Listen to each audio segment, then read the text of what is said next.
Hello, Aimsy here of Aimsy's Antics. Welcome to my channel. I hope you're well today because I have another crafty project to have a go at. And this week I am going to do another DIY beauty project and show you how to make DIY cupcake soaps using melt and pour soap base as well as a whipped base for cosmetics to create the lovely frosting on top. So if you would like to see how to make a DIY cupcake and give it away as gift or keep it to yourself, then let's get to crafting.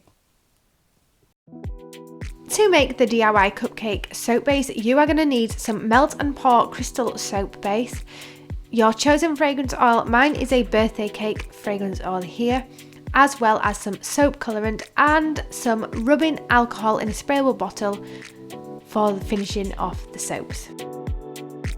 Start by weighing out 100 grams of the melt and pour soap base on a kitchen scale and then placing this in a microwavable safe jug and melting down on 30-second increments at a time until it is fully melted.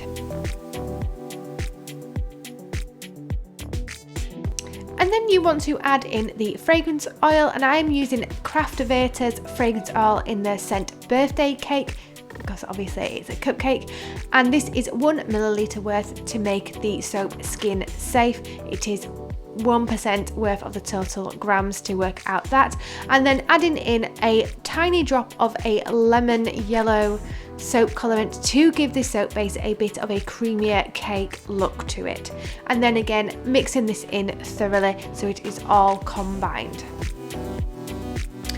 Using a silicone mold that is round shaped, you want to then pour in some of that soap base, and you want it just less than half full. So if you have any left over like this, pour it into some more, and then finally pour a little bit into a separate one in a thin layer because we're going to use this for a bit of the topping.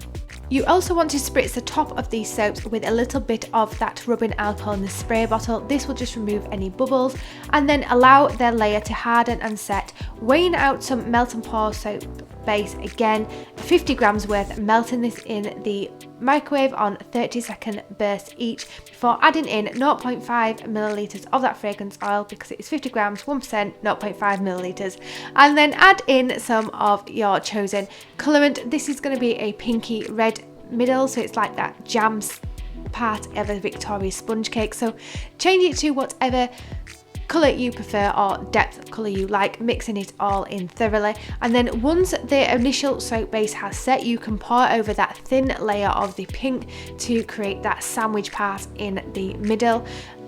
Again, this is going to be a thin layer, and any leftover, place it into one of the spare silicone molds as a thin layer because we'll use this again as a topping. Not forgetting to spritz some of that rubbing alcohol over the top of that soap base again. Allow to harden before weighing out some more melt and pour soap. And for the final layer of the cupcake soap, we are going to follow the same process as the initial layer. So 100 grams of melt and pour soap base melted down, and then 1 milliliter of that fragrance oil, once again with a little drop of that lemon soap colorant to get the correct shade, mixing it all in together thoroughly. And again, once that middle layer has set, you want to pour over, filling the mold up to the top and spritzing with some rubbing alcohol once again to remove any of them bubbles that may have formed, allowing these to harden and set whilst you make the topping. Now, the cupcake soap frosting is a little bit more difficult than the base, but to make this frosting, you are going to need 96 grams of whipped soap base, 17 grams of liquid glycerin, 17 grams of cornstarch, 32 grams of melt and pour soap, and 1 teaspoon of polysorbate 80, and some colorant if you want to color the frosting as well, which is optional. You will also need a hand mixer to mix it all up with, and a reusable piping bag with some nozzles, not forgetting your fragrance oil once again. So start out by measuring out your whipped soap base. This is like a really nice loose cosmetic base, and placing it into a bowl. Now, a glass bowl probably isn't ideal for this, but this is what I use for my beauty DIY, so maybe use a metal bowl if you do have one. Once it is all in the bowl, you then want to add in that vegetable glycerin, which is a liquid glycerin, and place your bowl on the weighing scale and hit the 0 button so that you can weigh it out accurately, or as accurately as possible, into that already weighed in soap base. Then use the electric hand whisk or mixer to mix the glycerin and the soap base together.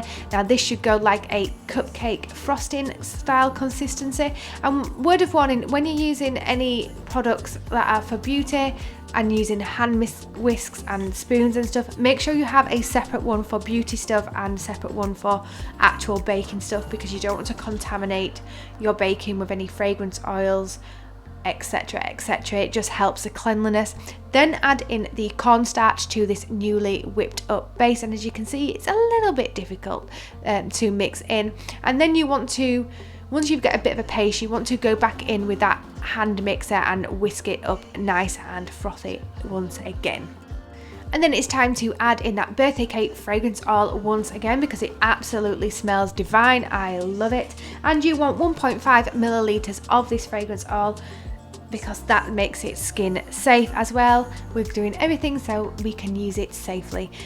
Then you want to demold your cupcake soaps if they have set, and set them to one side before moving on to the next steps of the soap frosting.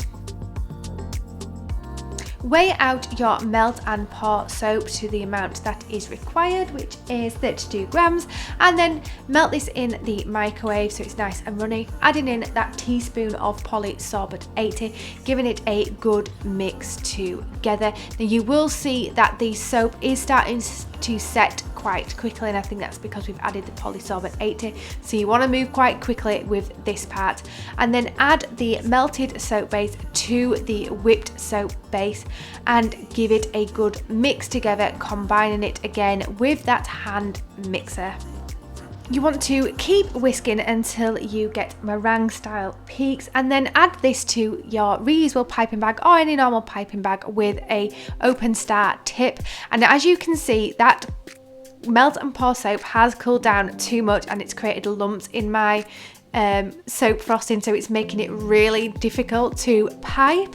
But luckily it is still pliable and I didn't quite get stiff peaks, so as you can see, it's making it a complete mess. So what you can do if yours does this, you can actually spoon on the mixture and it still works the same. You can still get it into that really nice cupcake like essence on the top of the cake, if that makes sense. So yes, I'm sorry this one didn't work out quite as I had planned, but it looks okay spooned on nonetheless.